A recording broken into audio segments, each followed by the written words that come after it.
Nothing in these videos is going to be canon. Hello everyone, hoot hoot everyone, it's me, Ethan, that there Turbo Owl, and I'm just here, back after a long while, once again, with another video in the rambling guide to Vampire the Masquerade V20 series of videos. Before we actually start, however, I do want to quickly warn you that this is going to be one of what is likely to be a handful of odd exceptions to the rambling guide to Vampire the Masquerade videos. That being that nothing in these videos is going to be canon. Nothing in this video is going to be canon, and nothing in any of the possible follow-ups is going to be canon. And there's a very good reason for that. As the name to this video suggests, this is the first video in the rambling guide to Skelwich-By-Night. And in case you are not aware, Skelwich-By-Night is my own campaign. Yes, after talking about Vampire the Masquerade for a long time and playing a lot of Vampire the Masquerade as a player, I have finally taken it upon myself to actually run my own Vampire the Masquerade game. I'm quite a decent ways into it. My current campaign has been going on for quite a few months at this point, but I've now decided it's time to talk about it. Originally, I was planning on not talking about my experience running Vampire the Masquerade until after it was done, but when I made that decision, I was also somehow labouring under the misapprehension that this campaign was going to take me maybe a month, and it's now taken me, like, I think at least 3, and we're only about halfway through the amount of in-game time that the party has, so there we go. I'm not good at guessing how long games of Vampire the Masquerade are gonna end up taking. So, basically, what this video is it's going to be a broad overview of kind of the premise of my current campaign, and talking about this custom setting, and a lot of tangents, because, you know, that's just kind of how I work and how these videos work. In order to give you kind of the basic premise of this campaign, to understand what we're dealing with going into it, this campaign that I've been running, as I said, it's going by the name of Skelwich-By-Night, though really, the campaign as it exists right now is more of a mini-campaign, leading into a larger campaign in the city of Skelwich. Really, I kind of probably shouldn't have called it Skelwich-By-Night.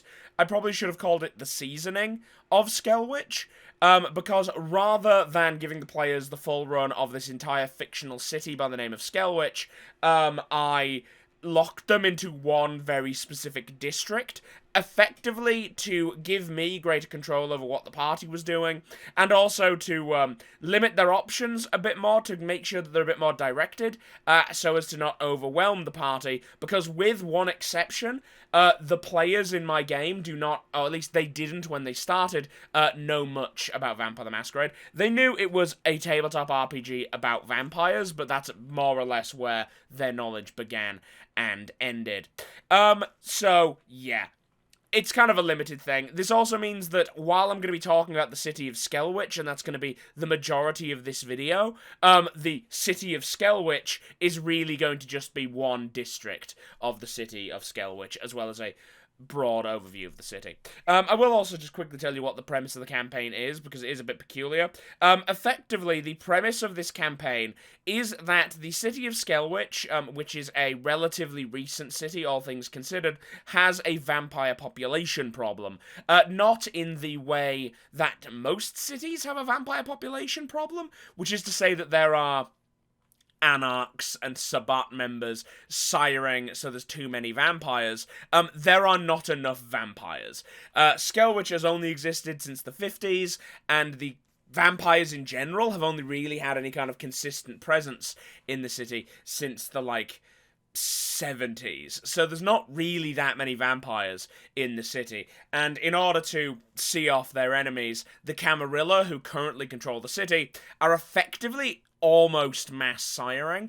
However, to account for that and to make sure that there is still some degree of quality control, they've instituted something, or the prince of the city has instituted something called the seasoning, which is effectively, you get turned into a vampire, but then as a fledgling, after you've spent about a month with your sire, you get sent to a particular district called the Colony, which is kind of the most unstable and the least controlled, the most like a kind of frontier player in the city, and are basically told, make yourselves useful and prove that you are worth keeping alive. If you do not make yourselves useful enough, you will be executed once the seasoning is over. If you are useful enough, you'll be accepted as full members of the Camarilla. It's a bit of a Sabbat style rite. It doesn't really fall in line with the flavor of the Camarilla, and I'm not gonna lie to you, it is primarily just an excuse for the premise for limiting the party, and also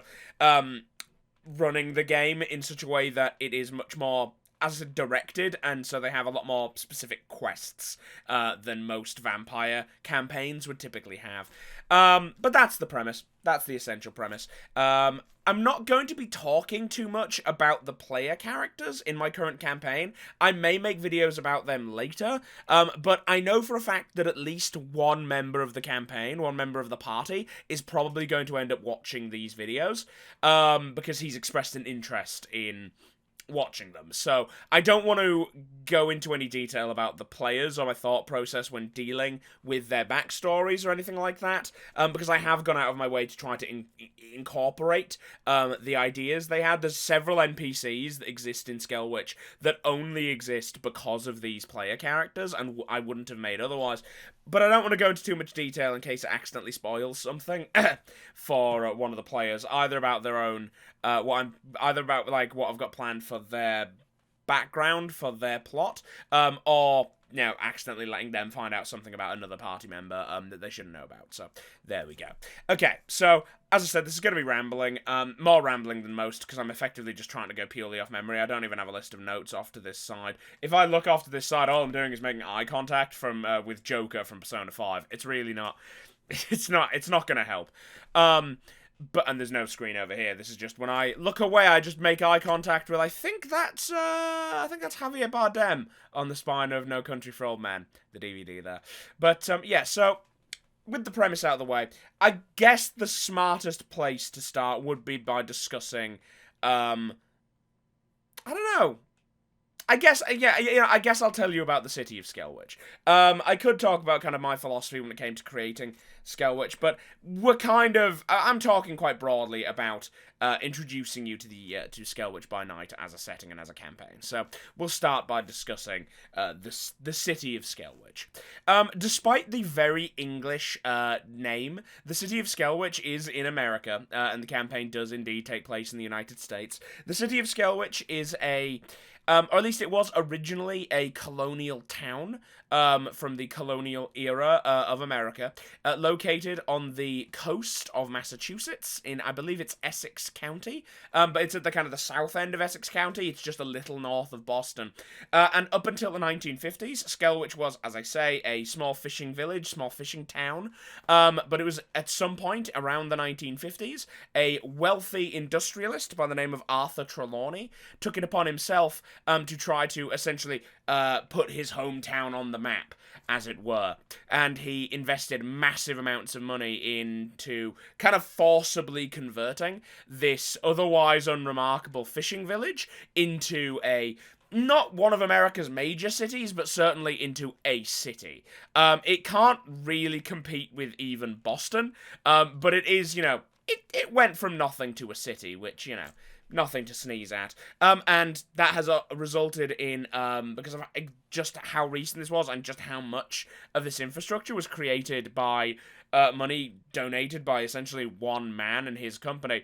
This has led to a peculiarity where a lot of things in Skelwich are owned by either the family of Arthur Trelawney, either his descendants, or his company, Trelawney Industries. Which means that also there's a lot of, just even things that aren't owned by him, there's a lot of, or his family, rather. There's a lot of things that are named after him and his family. For example, in the colony alone, there's two parks. Arthur's Park, named after him, and Edgar's Park, named after his grandson. Both of which have featured to varying degrees in the campaign so far. But yeah, effectively this one man forced this place to kind of unnaturally become a city, as well as encouraged kind of migration into the city. This means that, honestly, outside of specific places, there's not many people who have much of a there's not many people who have much in the way of roots in the city, and this also goes for the vampire population.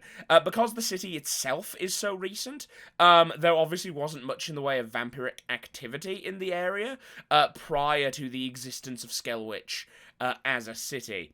And as such, the kind of Camarilla, while the Camarilla is currently the reigning power in Skelwich, the Camarilla essentially had to fight for it in the kind of mid-70s, when both the Camarilla and the Sabbat from kind of neighbouring areas moved in force and went out into kind of an all-out war.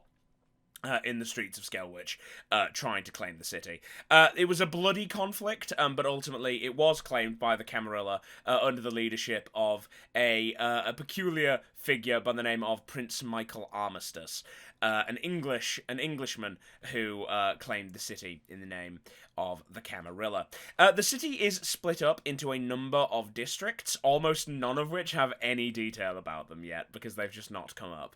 And I've honestly been quite open with my party about this, that there are things in the campaign where there's just big holes, because I know that nothing's gonna happen there. Basically, there's only one district that really has any real detail put into it, in terms of what's actually there, and it's the colony, because that's effectively the play area of the campaign. Although there are other... Then there is Old Town, which is kind of the heart of Skelwich, both economically and politically, and also historically, because it's effectively...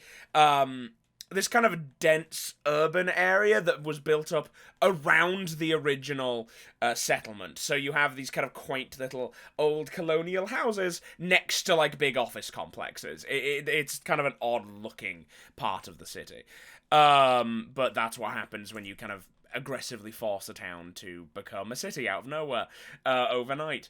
In Old Town, there are a few definite NPCs who exist there, and a few definite buildings, but there's not really any detail to the kind of size or shape of it. There is also the docks is one district that's established. There's also the suburbs, and there is the outskirts. There may be more districts when I get around to finishing the entirety of Skelwich for the campaign, but there's going to be a long break between the current kind of mini-campaign I'm running and the full campaign, in which I will start working on the other districts, and I will probably end up talking about them one by one as I start working on them.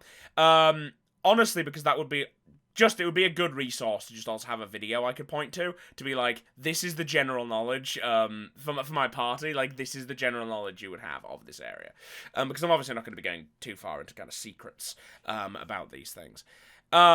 But yes, as I said, the only two areas that have any kind of detail about them are Old Town and the Colony. Because the Colony is basically going to make up the majority of this video, I'll start by talking about Old Town and discussing some of the figures there. As I said, there are only a handful of notable locations present in Old Town. The most notable locations are... Well, there's effectively 4 of them, and those most notable locations are the Skelwich...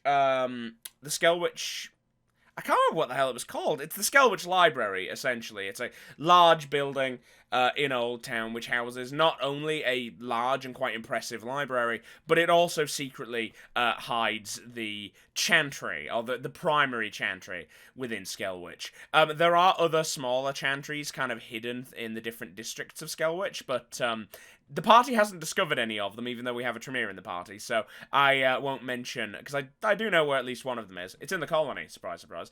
But the party hasn't been informed of those yet, so I won't go into detail there. But yes, that is the heart of Clan Tremere's activities in the city of Skelwich, and is kind of the home of the Tremere region to the city, a German... a black German woman by the name of Sasha Rita, who acts as both the Tremere Primogen and the Tremere Regent in the city of Skelwich. There is also the Pickman's Theatre, and I'm not 100% sure that I didn't steal that name from something else. I mean, obviously, Pickman's Model, it's a Lovecraft reference. I don't know if the Pickman's Theatre is anything specific. You know what? I can Google it. And that should tell me if the Pickman's Theatre is anything. Doesn't look like it's anything. The Pickman's Theatre is effectively a large abandoned theatre that is used as an Elysium, as well as kind of where the Prince of the city holds court. And the reason that it's an old abandoned theatre is because I effectively lifted the introduction of Vampire the Masquerade Bloodlines for the introduction of my campaign. I altered it slightly, but it was effectively the Prince putting a show on of introducing these new fledglings to the city at this old abandoned theatre. Yeah, so that's the Pickman's Theatre. There is also then the Governor's Mansion, which is effectively the home of Prince Michael Armistice. While it is called the Governor's Mansion, it has nothing to do with the local government of the city. Effectively, it used to be the manor in which the kind of... It wouldn't have actually been a governor. It would have likely been a mayor. But it ended up with the name the Governor's Mansion when the place got bigger and more fancy. It's effectively the historical home of the head of the head of the village of Skelwich, which was sold privately to Prince Michael Armistice, and he now makes his haven within the Governor's Mansion. Quite a large and impressive building, quite difficult to... and quite well defended. Yes, quite well defended. And then the other primary building of note, primary area of note in Old Town is the Giovanni Enclave, because there is a branch of the Giovanni family, the Giovanni clan, hanging out in Old Town. However, rather than being a kind of like a specific sectioned off part of town, the Giovanni Enclave is effectively just a series of buildings in kind of one specific neighborhood that's owned by the Giovanni. Defended by mystical means, and the individual buildings have defenses, but there's not like a big old fence telling you that you've entered Giovanni territory. The biggest giveaway is a smaller, more recently built bad copy of the Governor's Mansion by the name of the Mayor's Mansion that is owned by the leader of the local Giovanni, Adolphus Giovanni, because he has a bit of small dick energy about Prince Michael Armistice. Because, well, reasons. He's a crime boss who's embarrassed. He's a crime boss who's embarrassed by the fact that he's not taken particularly seriously. So he tries and fails to make himself seem as impressive as the Prince of the city. But yeah, that's it for notable locations. In terms of notable NPCs that are present within Old Town, as mentioned, there is of course Sasha Rita, the golden-eyed, dark-skinned, and heavily tattooed leader of the local Tremere. There then is Elizabeth Shaw, who is the leader of the Toreador, and of the Toreador clan, the Toreador Primogen. And Sasha Rita and Elizabeth Shaw have very little detail about them written, for the simple reason that they've not really come up.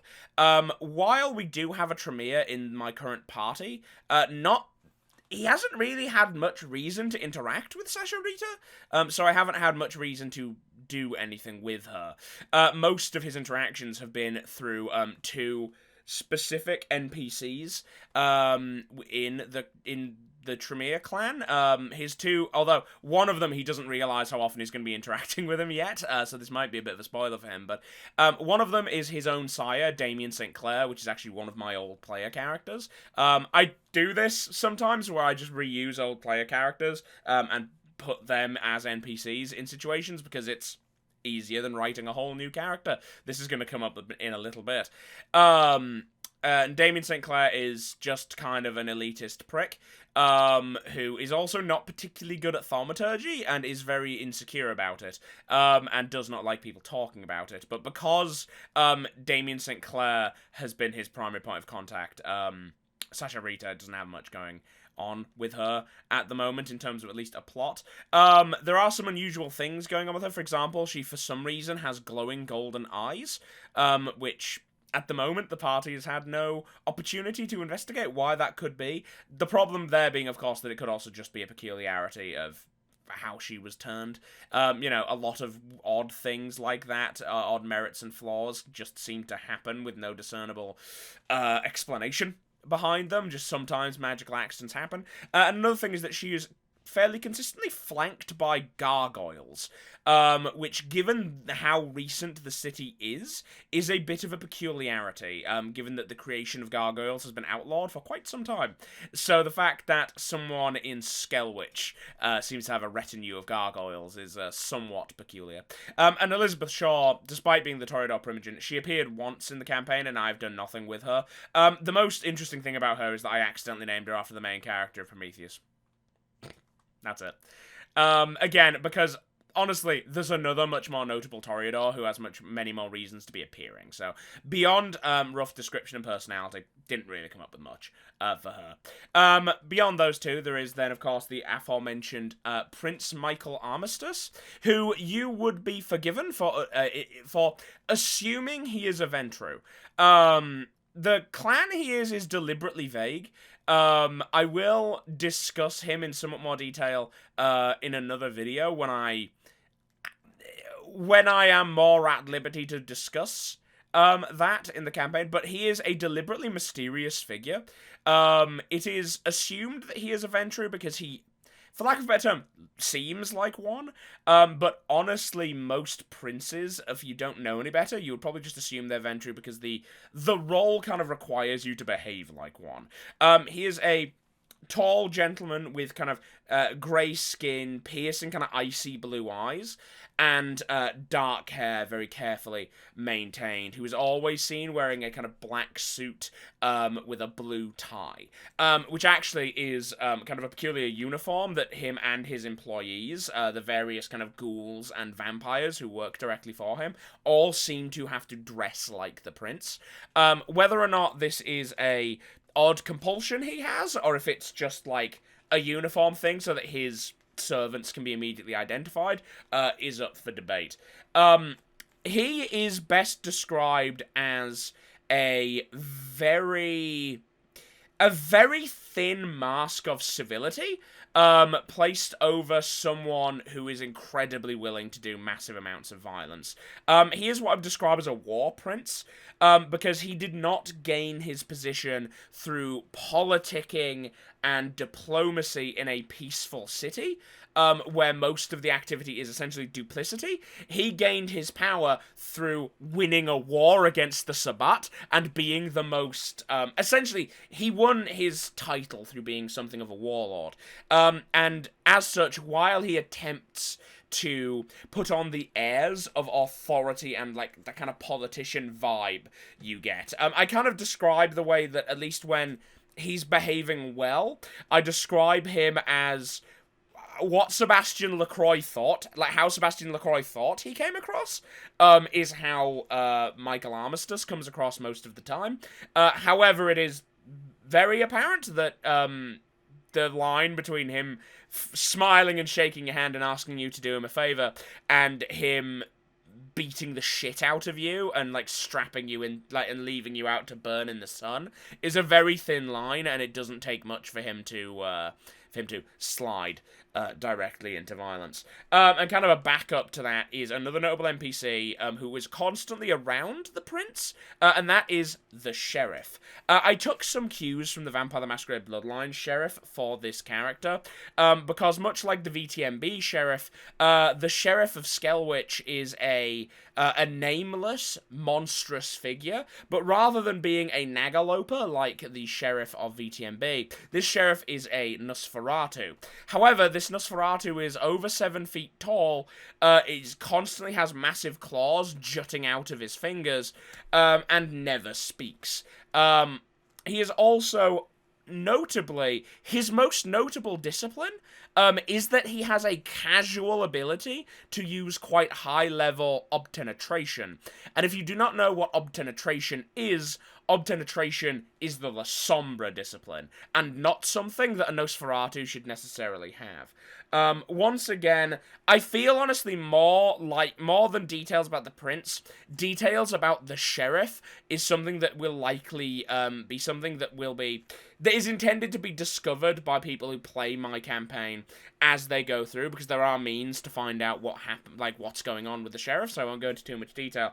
But the sheriff is a peculiar creature. I will say that he does seem to be less a sheriff and more a glorified bodyguard for Michael Armistice. Because while a sheriff may be traditionally, a sheriff might be out looking for people who are breaking rules, trying to keep an eye on the peace of the city. The sheriff of Skelwich is almost never away from Prince Michael Armistice. He seems to quite literally be his shadow, to the point at which, if anyone even vaguely threatens or seems like they might be about to threaten Michael Armistice, often a nearby shadow will move and the sheriff will emerge, having been silently watching whatever interaction there was from the safety of his shadowy form. He is a intimidating figure, and one which is not particularly well liked by basically anyone in the entire city. And he's also one of the first times he was one of the he is, I think, until recently, he was the most intimidating NPC in the campaign. I know for a fact that when I described him emerging out of shadows, one of the players who did know something about Vampire the Masquerade was had a mild panic attack because he, realized that Nosferatu shouldn't be able to do that. So that was quite peculiar for him. And the final particularly... Oh, no, wait, there is someone else, actually. So the penultimate particularly notable NPC that exists in Old Town is Adolphus Giovanni. As I mentioned, he has something of a... Adolphus Giovanni has something of a... has issues of giving off a lot of tiny dick energy. And that is effectively because while I unfortunately have not gotten to explore this plot line in my current campaign, because the player who was considering playing a Giovanni ended up having to drop out, so the Giovanni haven't really had much of a role to play in the current campaign. Essentially, the Giovanni of Skelwich have having something of it. It's not an outright civil war, but they're having a bit of a difficulty in that, in general, the Giovanni relatively comfortably wed the two halves of their clan identity. That being the kind of crime bossy, almost like more underworldy Ventru vibes, with the necromancy and dark magic. Adolphus Giovanni does not give a rat's ass about necromancy. He does not care. He does not understand it. He's bad at it. He is effectively just a mafia guy. And he is threatened by... He's one of these people who, because he is not particularly intellectual, he feels threatened by people who are, and as such, he quite badly mistreats the necromancy side of the Giovanni clan within Skelwich, which has effectively led to a kind of stalemate or cold war between the necromancers in the Giovanni clan and the criminal enterprises of the Giovanni clan in Skelwich, which has effectively rendered them kind of useless. Adolphus Giovanni is intended to be something of a figure of fun. Again, he was intended to be something of a comic character. But again, unfortunately, I haven't gotten to do much with him. The final character, and this is, once again, one of my party's favorite NPCs, even though he's only appeared in, 2 scenes so far, is the Ventru Primogen. And the Ventru Primogen in the city is a man by the name of Arthur Trelawney, the founder of the city of Skelwich. At some point in the kind of 70s, around the time that the Camarilla and the Sabbat were waging war with each other over trying to claim this city, or the knight of this city in the name for their sect, Arthur... oh, fuck. Sorry, I just accidentally tried to scratch my ear. I've got new ear piercings, and they're, still quite new and very sore, and I just tried to scratch my ear, and it just hurt. Also got a new tattoo, as well, which, is there. Can't see all of it. It's a Tengu. You can see his face, can't you? Hang on. There you go. That's still not all of it. It goes all the way up my arm, but there we go. Yeah... during this fighting, effectively, immortality was offered to Arthur Trelawney in exchange for using his services to, using his, industrial power, or his wealth, to assist one side. He sided with the Camarilla, and is actually still in charge of Trelawney Industries, although he no longer goes by Arthur. He faked his own death and now poses as his grandson Edgar Trelawney. Hence why there are various things named after, very specifically, Arthur Trelawney and Edgar Trelawney. Because Arthur Trelawney did have a son, who he just kind of skipped over. No one knows what happened to Arthur Trelawney's son. But it just kind of went straight from granddad to grandson, because the granddad and the grandson were the same guy. Yeah, he is a peculiar man in that he is... Again, honestly, he's another character who's very insecure about the existence of Prince Michael Armistice, but for a very different reason. His catchphrase is, "It's my city, it's mine, I built it, you know, mine," because he feels a great deal of ownership of Skelwich, understandably, you may say, given the fact that it was his immense wealth that caused the city to exist. So the fact that he built the city, or at least his money built the city, and he was made this immortal Lord of the Night, and yet he's for some reason is still having to answer to someone else who is for some reason in charge, really upsets him. But he's also too kind of proper and too kind of harumph to, like, actually do any vampire politicking about it. Or at least that's how he seems. And as such, he just kind of very loudly complains about it, but doesn't really do anything. He is also slightly mad. He's also one of the many examples of inexplicably British characters that exist in Skelwich. This is a frequent problem, where there are just a lot of English people in this city, because not even English, just British people, because most of the accents I can do are various different British accents. But yeah, so that is more or less it in terms of the notable NPCs and locations within Old Town. As I said, there's nowhere near as much detail in Old Town as there is in the Colony, because the Colony is kind of the heart of the campaign. So let's just move on to the Colony. And first of all, before we go into detail about talking about who's in the Colony and how it functions, I want to give you a bit of an explanation as to what the Colony is. Because in the history of the city of Skelwich, the Colony is a bit of a peculiarity. Because every other district of the Colony was incorporated into the city of Skelwich. Every other district of Skelwich was incorporated into the city when the city was originally, started to be founded, when it was created as a city in kind of the 60s, 70s. The Colony is an exception to this, in that the Colony is effectively an unofficial neighbouring town that didn't actually have a recognised name for a very long time. It also existed prior to Arthur Trelawney's attempt to make Skelwich a city, and at the time there was a very hard dividing line between the Colony and Skelwich, but there is less of one now, because Skelwich has just kind of grown and grown and grown and ended up kind of running dick first into the Colony. The Colony is, essentially, it's a combination of two concepts that I was aware of at the time.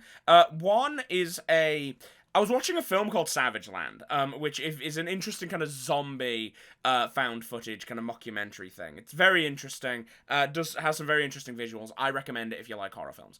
But that effectively had a town full of white people, and then another town nicknamed the Colony that was mostly full of illegal immigrants. The explanation being that this town full of illegal immigrants was effectively where the labor force that wasn't really allowed to live in the nice white people town ended up living. And that's kind of what the Colony is. It's also a result of something that I'm aware of by the name of sundown towns, which is a thing that happens in America. It's just it's a thing that used to happen in America. Really fucked up thing that happened, I think, predominantly after the Civil War, in both North and South of the United States, which is effectively, you would get towns where they just wouldn't let black people, or minorities in general, but mostly black people, stay in the town overnight. Like, they would have, like, signs that was literally like, if you're a black person, get the fuck out before the sun's down, hence the name Sundown Town, which would often, in many cases, for larger places where they still wanted the cheap labor of recently freed slaves, and then later on just, like, oppressed minorities, you would end up with these unofficial settlements that were outside, that were essentially catering to the desire for low-income workers, but not wanting those people to live in the town. That's effectively what the colony was. The colony in the history of Skelwich was a neighboring town that was never, like, officially incorporated, that was effectively just where the poor people who worked for the wealthier people who lived in Skelwich, essentially had to live, because the people of because Skelwich was a small town that did not want, minorities or the poor in it. As such, the colony is much more ethnically diverse, than Skelwich proper. But it has basically, over time, as Skelwich grew, at one point, basically the government said, no, Skelwich is physically touching and, like, spreading around the colony. The colony is part of Skelwich. Fuck you. So, the colony kind of got, incorporated into Skelwich, a bit later on, like in the 90s, which has led to some peculiarities, such as the fact that the colony actually has its own police and hospital. It's got Skelwich Colonial PD, which used to just be Colonial PD, which is very different to Skelwich PD, in that Skelwich Colonial PD is hilariously corrupt and just badly managed. The colony is effectively just kind of a deprived area, which has also kind of accidentally ended up being something of a no man's land for the vampires as well. Because while the Camarilla has a very firm grasp on the majority of Skelwich, the colony has always been a thorn in the Camarilla's side in terms of attempting to maintain order. For one, just because this seems to be the case, the Anarchs tend to seem to cluster around deprived areas in the cities that they inhabit, and as such, the Anarch population is largely concentrated in the colony, which makes the colony difficult for the Camarilla to control, because, quite frankly, a large proportion of the vampire population in the colony does not give a shit what the Camarilla says. On top of that, there are rumors that there have been kind of rumblings of Sabbat activity or Sabbat infiltration in the colony, which there's a couple of NPCs who I'm going to mention in a bit who may imply that that's true. And there's also something of a Cold War that's been brewing in that area, or at least that is brewing when this campaign begins, between the two most notable pro-Camarilla figures, which has even further destabilized the Camarilla's kind of grasp on the area, because they're largely concerned with countering each other rather than being any kind of effective governance. So the colony has quite a few notable NPCs and quite a few notable locations. I'll go through the notable NPCs first, because typically the NPCs will end up clashing into the locations. First and foremost, the most immediately notable NPC in the colony is a man by the name of Tse Huang, who is the Bruja Primogen, and is the kind of, while there's no official title for this, he officially holds the domain of the colony. Effectively, the colony, at the start of any campaign in Skelwich, Tse Huang has been given control of the colony, or been given the job of taming the colony by Prince Michael Armistice, and has been attempting to do it for at least a decade. He is also a peculiarity, because I will say this, the majority of the Bruja in the colony are in the Skelwich in general are Asian. And the very simple reason for that is that I wanted to have a way to introduce several Asian characters, but I also hate the Quajin. So I often, if I want to introduce Asian characters as supernaturals, I don't know, honestly, I could just not assign them largely to one clan, but because my brain is, like, kind of always locked in the mode of I have to replace the Quajin with something, I end up kind of gluing the Asian population onto a specific clan, and in the case of Skelwich, it is the Bruja clan. Now, Tse Huang is a bit of a peculiar example of a Bruja, because he is an incredibly disciplined man.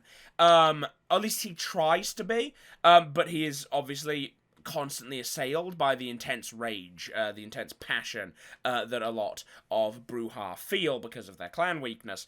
And as such, he is this kind of conflict with his, like, inherently disciplined nature and the fact that his blood basically makes it nigh impossible for him to be as disciplined as he'd like, causes him to be an incredibly grumpy and frustrated human being.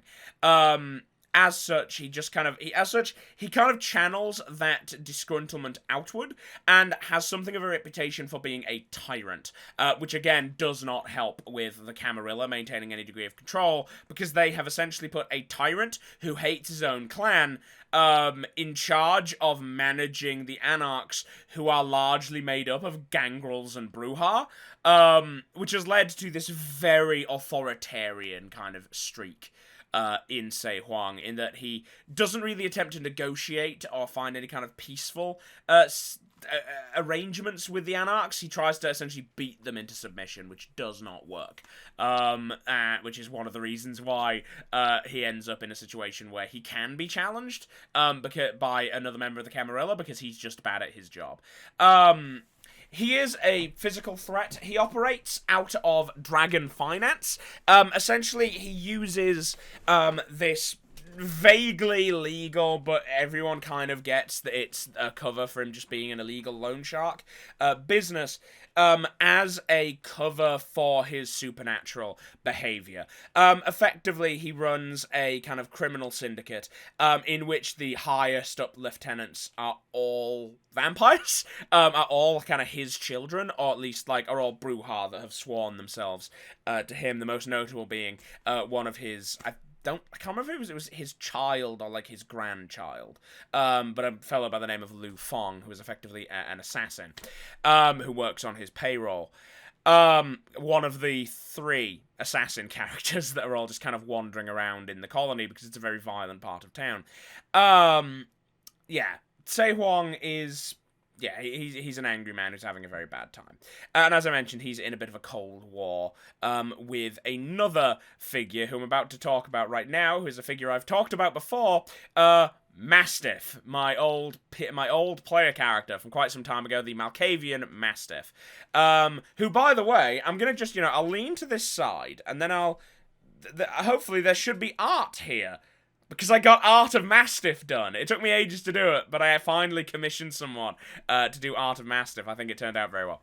But yes, Mastiff is the well, he's not actually the Malkavian Primogen. He functions like it, in that most of the Malkavians come to him when they have problems, or when they need favors. Like, he arranges things for the Malkavians because he does, more than honestly most Primogens seem to care about his clan. Like, he does seem to genuinely care about his clan, in no small part because the Malkavians are fucked and he knows that. So as one of the most lucid Malkavians, he feels that it is his role to actually try to shepherd and look after the less fortunate of his clan.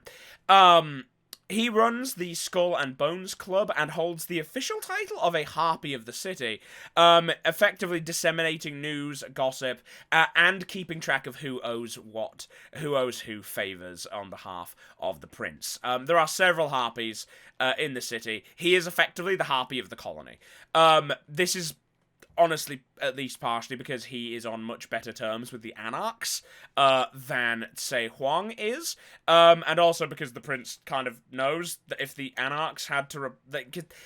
he doesn't expect the Anarchs... It's not expected that the Anarchs would, like, really report too many of their dealings to the Camarilla, but it's understood that if they were going to report anything, they would not report it to Se Huang. They'd be much more willing to talk to Mastiff, because he seems to be an Anarch sympathizer.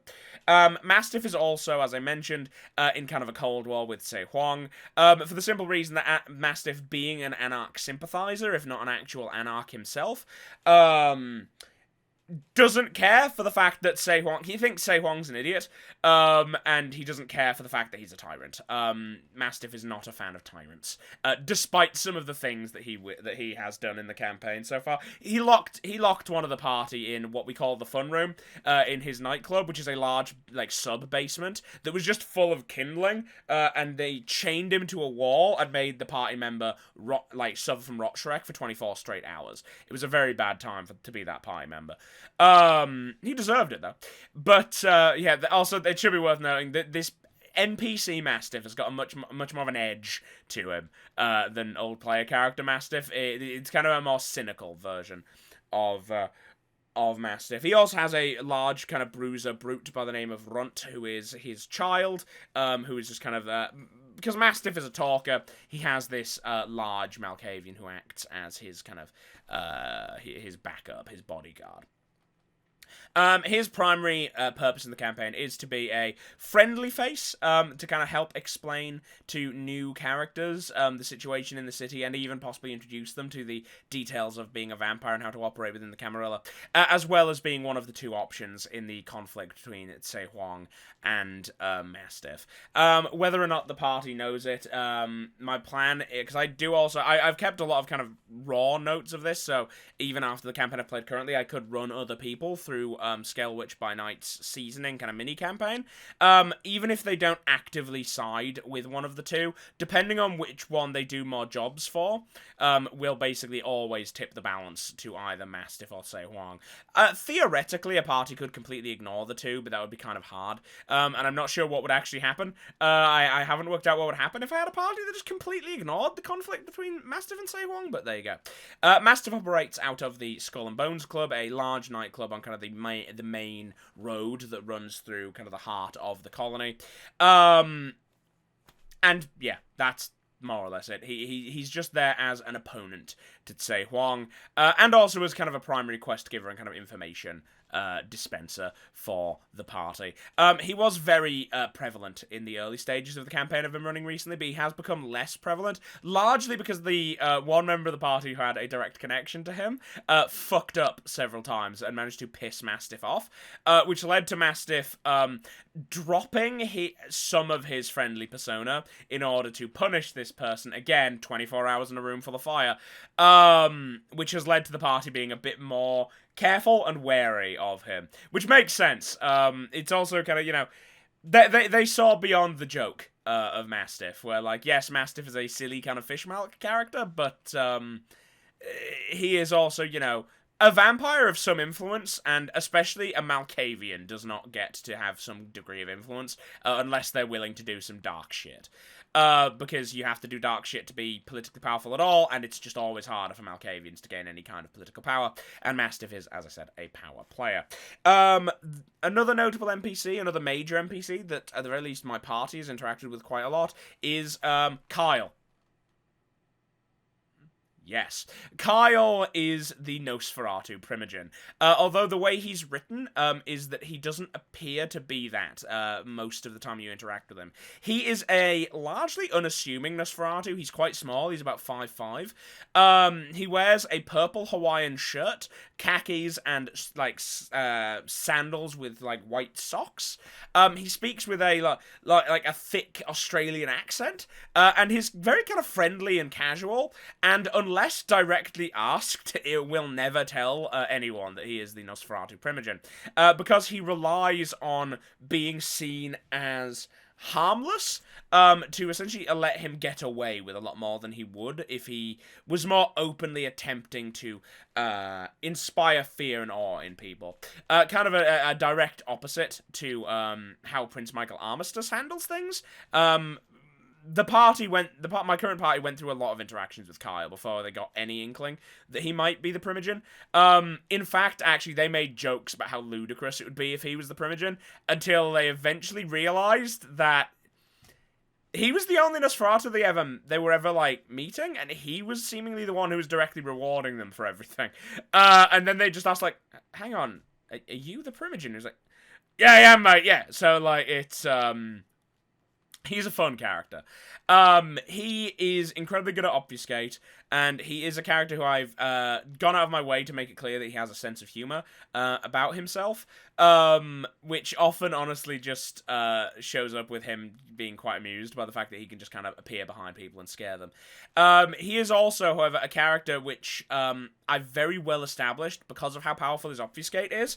The party have various secrets that they don't want the Nosferatu to know. However, the party has also gotten deeply paranoid because they can never actually be certain that Kyle isn't there. Because Kyle has just randomly been following the party. on more than one occasion. With good reason, because the party have done quite a lot of wild shit, despite their youth, so they are definitely something to watch. They've had a big impact on what's been happening in the colony in their brief time there. But this has led them to no longer really being sure if they can trust anything they've said. And there have been many things that, well, there's been at least a couple of things that the party thinks is private information that only they know, that Kyle does know, because they failed to check them to make sure that Kyle wasn't in the room with them when they discussed it, which is something which will be fun to reveal to them later on. But he is quite an engaging character. Then we have a kind of neutral party. Well, we have like two neutral parties. We have one guy who is very easy to describe, one guy is very easy to discuss, and that is I was about to say Sir Arthur Trelawney. It's not Arthur Trelawney. He's not a neutral party. He's a goddamn Ventrue who works for the Camarilla. A character by the name of Kindly LaRoche, who is a zombie assassin. That is where his entire plot begins and ends. That's all he is. He is a zombie assassin that was hired by the Nosferatu to look into... basically to look into some attacks that have been happening in the south end of the colony. Also, it's worth noting, the further south, specifically southwest you go into the colony, the more dangerous and unstable things get, because as you go there, first the Anarch population increases, and then... I'll just tell you, the Sabbat start showing up when you get to the very far ends of the city. So things get kind of rough, and there was a lot of attacks on vampires happening in the very far south. And Kindly LaRoche is a zombie mercenary who was in the city on the payroll of the Nosferatu, looking into these attacks. Because while the Nosferatu are very sneaky, the Nosferatu don't really have a bruiser. You might say, what about the sheriff? The sheriff is very explicitly not involved with the clan Nosferatu, despite being a Nosferatu. Again, for reasons of mystery. Kindly LaRoche is a threatening character, but he is effectively there he is intended as a release in case the party find themselves needing combat support quite badly. Because Kindly LaRoche doesn't really have much of an agenda in the city itself, beyond fulfilling his contract with the Nosferatu. However, he is essentially just a hireable mook that can help the party deal with large combat threats, because he is quite powerful. Yeah, that's basically all there is to him. He exists as a mechanical thing, who's there to kind of... Because Vampire does not necessarily need characters to be good at combat, I figured it would be useful to, at the very least, give this campaign, which is intended to introduce people to Vampire the Masquerade, an option if they build non-combat characters, and then make some bad decisions, which lead to them ending up needing a beat stick. He is present as a possible beat stick for the party to hire. Another independent faction that exists within the city is one of the things that I've actually taken from Vampire the Masquerade 5th edition, which is the Ministry. If you don't know, the Ministry is what the followers of Set call themselves in V5. It just makes sense to me, given that it just makes sense to me to kind of backport that into this campaign, for the simple reason that it makes sense to me that the followers of Set wouldn't call themselves something so explicitly culty when dealing with outside people, when dealing with outsiders, when they're trying to be setting up deals, when they're doing their kind of wheel and dealing, kind of deal with the devil kind of thing. It's always struck me as odd that they would have such an obviously evil, culty name. And while the Ministry isn't great, it's like better than the followers of Set. Although they refer to themselves internally as the followers of Set, they refer to themselves when talking to outsiders as the Ministry. The Ministry is led by, the Ministry is represented by three specific characters, those being Father Ibrahim, a golden-eyed African man, who presents himself as almost like a friendly grandfather type, despite the fact that he is very ready and willing to blackmail people and manipulate them. He does his best to appear friendly and genial, because that's kind of his That's his shtick. He's the diplomat. And then there is also Brother Jacobin, who is a warrior type, who is effectively a Scottish follower of Set, who is just... he's just Father Ibrahim's bodyguard. That's basically all he is. And then there is the third and final assassin NPC wandering around, Samuel Hagman, or the Shotgun Setite, who exists as, number one, a joke about my Setite campaign on Twitch, the Setite streams on Twitch, where I played Vampire the Masquerade Bloodlines. Was it the Clan Quest mod? Or was it the Anti-Tribu mod? Was it the Final Nights mod? I did that mod where I played a firearm using Setite. And that's partially what he is. He's just a joke about that. For my own amusement. And his name is actually a reference to a character from Sharp, where there is the character of Daniel Hagman, who is the best shot among Sharp's rifles. Samuel Hagman is a kind of smooth-talking, kind of Mississippi, New Orleans-type voiced character, who, as I say, he is effectively a beat stick. He's a beat stick, but he's a beat stick for the Setites. He can be quite fun. He's quite an enjoyable character to use, although I found once I introduced the party to Father Ibrahim, once they were kind of interacting with him directly, Samuel Hagman became less useful. For the simple reason that he kind of half does Jacobin's job and half does Ibrahim's job. So once you're dealing with Ibrahim, you no longer really need Hagman around. Although, you know, Jacobin never really leaves Ibrahim's side. So if the Setites need a beat stick, that's what Hagman's job is. And then I genuinely just forgot to mention this. There is then the the Anarch leader in the city of Skelwich. And I say leader in air quotes because while she is considered the Baron of Skelwich, or the Baron of the colony, it's almost by default, because she's just kind of the oldest and most powerful anarch in the city. And that is an Irish woman by the name of Ricochet. Not her real name, and she runs a gun shop called Ricochet. This is a joke I stole from another person's game that I played in, where he just had a completely different Irish guy called Ricochet, and he did the same joke, and I just stole the joke. Ricochet is a Brujah from the Victorian age, from the Victorian era, who left to America, and has effectively kind of accidentally found herself in the city of Skelwich. Her primary role is as a mentor to any Anarch characters who would be introduced into the campaign, as well as to be a foil for both Mastiff and say Huang, though to different degrees. She is on friendly terms with Mastiff, although she doesn't trust him, for the simple reason that he looks like an Anarch and talks like an Anarch, but he explicitly isn't an Anarch, and she finds that to be somewhat she doesn't like that, but if she had to choose between Mastiff and, say, Huang, she would choose Mastiff, but she doesn't like to choose, effectively. She attempts to effectively be apolitical, even though she is kind of, by default, the leader of the Anarchs in the city. I should also mention, actually, I forgot to mention this when talking about the Setites in Skelwich are also part of this conflict between Mastiff and Sei Huang, inasmuch as the Setites do not actually have official permission at the start of the campaign to be operating within the city.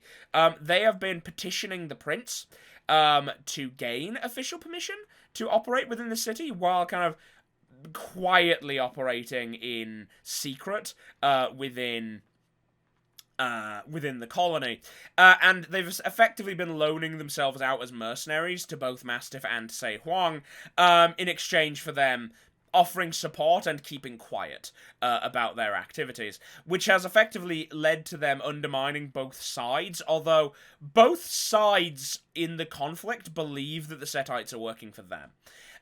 Which is an interesting one. Although that has also led to some interesting places in my current campaign where one side has won that conflict, namely Sei Huang lost that conflict entirely, which also allowed me to do some interesting characterization on Michael Armistice, because Michael Armistice has only appeared twice. Actually, no, he's appeared twice, but he's been mentioned several times through that conflict, because you know, when you're dealing with with people dealing with kind of the official authority within official positions of authority within the Camarilla, the prince is going to have some degree of control over it. But yeah, the Setites are also involved. And the final notable NPCs within the setting, within the campaign, are, or at least within the colony that exists right now, are the Sabbat. Because, yes, as mentioned, there are a number of Sabbat members lurking within the city. Essentially, during the seasoning of Skelwich, there are Sabbat agitators that exist within the city. Those are the Chemise by the name of the Carpathian, and a Malkavian by the name of the Deadhead. The Deadhead is actually, again, another character I've imported from another campaign, in that he is Mastiff's sire. Because in Mastiff's original background, he was a Sabbat shovelhead who switched sides. And the Deadhead, even in this campaign, is Mastiff's sire, who has a grudge against Mastiff, which is why he's getting involved in the Sabbat activities in Skelwich. Although the Deadhead's motivation is hard to determine from the point of view of the players, because the Deadhead doesn't speak under any circumstances. He is completely mute. Unless you join the Sabbat, in which case he starts using telepathy. But, because he only speaks to members of the Sabbat, and even then he never speaks out loud, and even when he speaks telepathically, he doesn't speak much. But he is effectively, he almost looks like a grungier version of Mastiff, in that Mastiff has, like, a professionally made mask, and, like, elaborate costumes. The Deadhead, is just wearing biker's leathers and an actual human skull, on top of his, over his face. He is a much more overtly threatening and menacing version of Mastiff. Mastiff with all the fun stripped away. Who is also just unrepentantly violent. The Carpathian is also a very peculiar example of a Chemise, in that they are basically always in something that roughly approaches a kind of Zulu war form. They are about 8 feet tall, and you'll note that I'm saying they. And the reason for that is that the Carpathian is effectively 2 people in one body. In that, when you look at them, you can see that their torso is 2 torsos, a male and a female torso, whose, like, arms seem to be wrapped around each other in an embrace, but their heads have kind of fused together into one head that's half male, half female. Without any mouth, and with many kind of spidery legs. And despite their overtly monstrous appearance, they're also by far one of the most friendly and polite people in the city. Second only really to Kyle. But even then, Kyle can be quite rough around the edges, whereas the Carpathian is incredibly polite. This is an intentional thing, where I'm basically trying to... Number one, because I like the Chemise. I keep meaning to... I don't have one right now, because obviously I've got the Malkavian tattoo there. I keep meaning to get a Chemise clan tattoo, like, underneath the Malkavian tattoo, so I have my 2 favourite clans tattooed on my arm. But, the Chemise are big favourites of mine, and one of my favourite aspects of them is the contrast between their explicitly horrific nature and these bizarre, noble court of the night vibes they give off. Which lead to them being incredibly concerned with things like guest right and hospitality. And that is very much what the Carpathian's deal is. The Carpathian is intended to be a peculiarly hideous but strangely inviting hand as an offer to new parties to attempt stuff with the Sabbat. Although, if they reject the Carpathian will not immediately become hostile, but this will begin the Sabbat. Basically, once the party meets the Carpathian, depending on what they do, the Sabbat invasion of the city begins. At first, it begins through Schlachter and Shovelheads from the Deadhead, but then it starts manifesting as kind of more Sabbat vampires coming from other places. I think that's basically it for the notable NPCs. I will make individual videos later on about more districts as I work on them. I may very well make videos about the individual members of the party and their stories, and stories about what's happened in the campaign, but I kind of have to wait until it's not going to spoil what's happening for the current players before I can get into that. I know this is a bit rambly. I was basically just trying to do this largely from memory, but despite that, I hope you enjoyed this video. Do let me know if you want to hear more about Skelwich, about my Skelwich-By-Night campaign. But yeah, I'm gonna stop rambling now, because I'm running out of steam, and I've been rambling for over an hour now. So, hope you enjoyed the video, and hopefully I'll see you in like 6 months, the next time I get around to making another one of these videos. Bye!